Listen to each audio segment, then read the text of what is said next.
You're watching The Legal Breakdown. Glenn, we've got some news that we have been waiting for a long time. There has been an ongoing case, a defamation case between Mike Lindell from MyPillow and an employee from Dominion Voting Systems. We now have an update from the courtroom. Can you explain what just happened? Yeah, Brian, a Colorado jury just found that Mike Lindell, the MyPillow guy, defamed a Dominion Voting Systems employee, a former employee, a gentleman named Eric Coomer. And Mr. Coomer had sued Mike Lindell because Mike Lindell made claims about Coomer, who was the security and product strategy director for Dominion Voting Systems, said all kinds of wonderful things about Mr. Coomer, like he's a traitor, he committed treason, he stole the 2020 election, none of which turned out to be true, obviously. And a jury just handed down a defamation judgment against Mike Lindell for $2.3 million.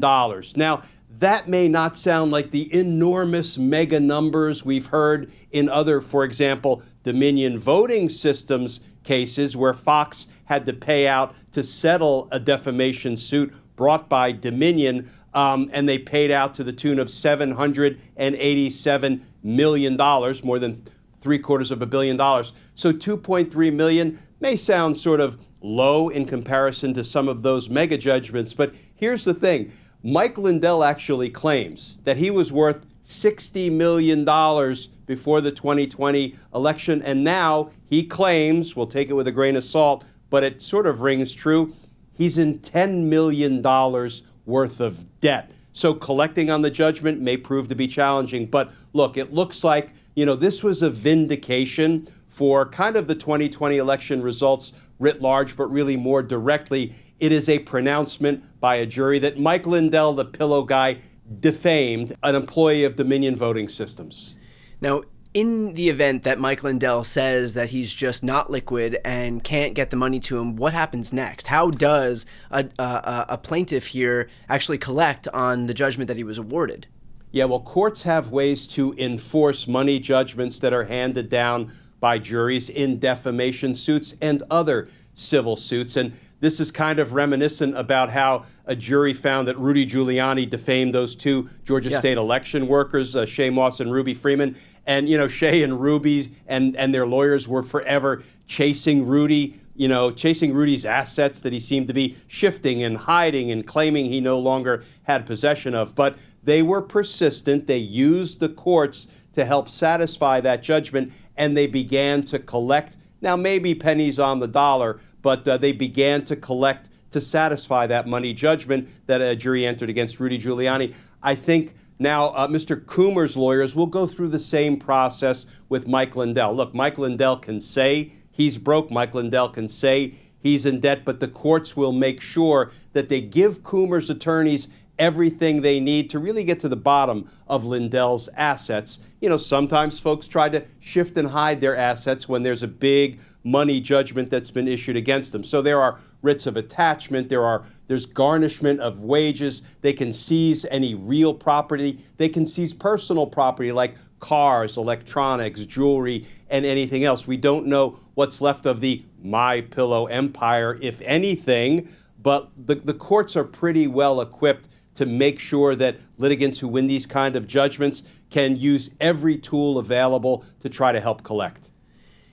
Is this an instance where now we can see other folks who have been defamed by the likes of Mike Lindell recognize that they can actually be successful in court and they can bring their own lawsuits forward, and so this might not be the end of these defamation lawsuits at the hands of Dominion Voting Systems or their employees, but rather just the beginning? Yeah, exactly right. I think people who might have hesitated, thinking, do I really want to jump into the fray of a civil suit against the pillow guy? Right. This may embolden them to bring claims that they were on the fence about. But, remember, there are other suits that are still out there pending against Newsmax, for example, that was brought by Dominion Voting Systems. That one is still an active defamation case. And we talked about how Fox had to, pay $750 million to wiggle out from under the defamation case that they were facing. And I suspect there may be more people out there in the event Mike Lindell told lies about other people or other organizations or businesses in connection with his, election lies, we may see more of these suits filed. Is it the case that this is not necessarily final until he exhausts all of his appeals options? It is. We in this country, we always have a right to appeal. That goes for the verdict in a criminal case. It goes for a verdict in a civil case, like a defamation case. But here's the thing. Mike Lindell may find himself in a tough spot because courts will often require that the losing party put up enough assets or enough cash to satisfy the judgment in order to perfect their right to appeal. So we'll see how Mike Lindell tries to play this, but it would sure be good to see some collateral put up, sort of put under the control of the court, so that when and if Mike Lindell loses on appeal, Mr. Coomer will have, some assets from which to collect to satisfy this money judgment. Have you been surprised, or is this what you expected as far as these defamation lawsuits stemming from lies about the 2020 election are concerned? I am not surprised by this one. I mean, listen, so many people bought into these, election conspiracies, and many of them, it seems, just wanted to parrot Donald Trump's lies about an election being rigged and stolen, perhaps to remain close to power, remain in Donald Trump's good graces. A lot of good that does people in the long run. So I'm not at all surprised. I was more surprised by Fox settling for $750 million, which was pretty much a tacit admission that, they told a bunch of lies about the 2020 presidential election. And I thought, boy, that's really going to hurt Fox moving forward, because why would anybody believe a network that had to pay $750 million to get out from under accusations that they lied about a presidential election, and yet it doesn't seem to have deterred many of those, religious Fox viewers? Well, the interesting thing about that is that the people who believe the right-wing propaganda being spewed by Fox believe it because the only place that they watch is Fox News, or maybe other right-wing outlets, but essentially Fox News. And so even in the case of that settlement by Dominion Voting Systems, Fox News itself isn't going to cover their own settlement. And so this is the problem kind of exemplified. This is like the perfect microcosm of the insulation of right-wing media, because these people will never even know that lawsuit was settled for $787 million because they watch Fox News. And Fox News isn't going to report honestly about anything that happens that is inconvenient for Republicans, but certainly not an instance where they have to pay out massive sums of money for lying. And so that's like the benefit of Fox News operating in this hermetically sealed bubble, is that in the same way that they can protect their viewers from seeing anything that isn't beneficial to the Republican Party, they can also protect themselves and kind of protect their brand in that way. Yeah.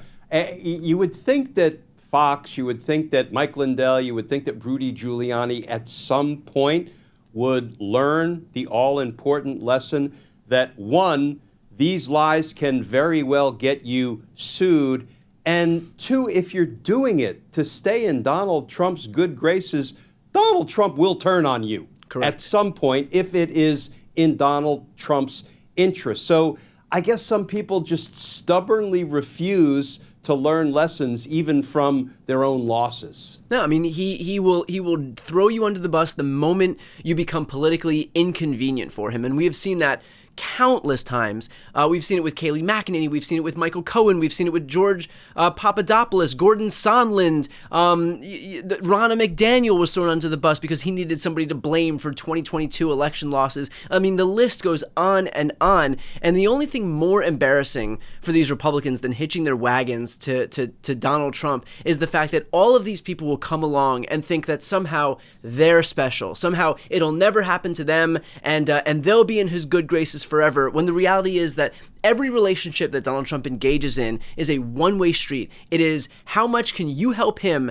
And that's the only way it goes. He's not looking to help you. He's not looking to reciprocate any goodwill that you've given him. This is just about how you can be of service to him. And the moment you are no longer of service to him, he has no need for you, and he'll just cast you aside. And, you see the people like Rudy Giuliani and Mike Lindell, who I presume had a pretty comfortable life before hitching their wagons to Trump. Certainly Giuliani did. Certainly Mike Lindell did.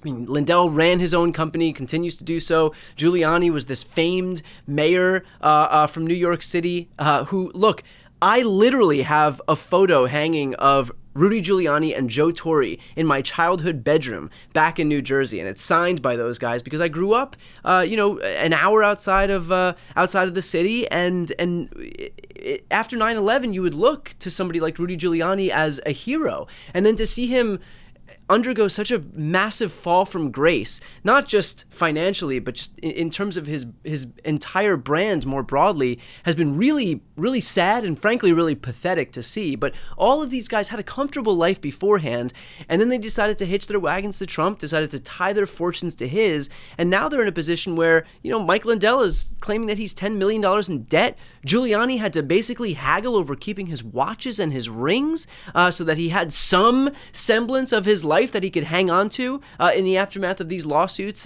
these defamation lawsuits, because he decided to lie on Trump's behalf. So look, the same thing that I said before, all of these people will throw their fortunes in, throw their lots in with Donald Trump, and at the end of the day, there's hardly anybody you can point to who is better off as the result of their relationship with Trump now than they were before.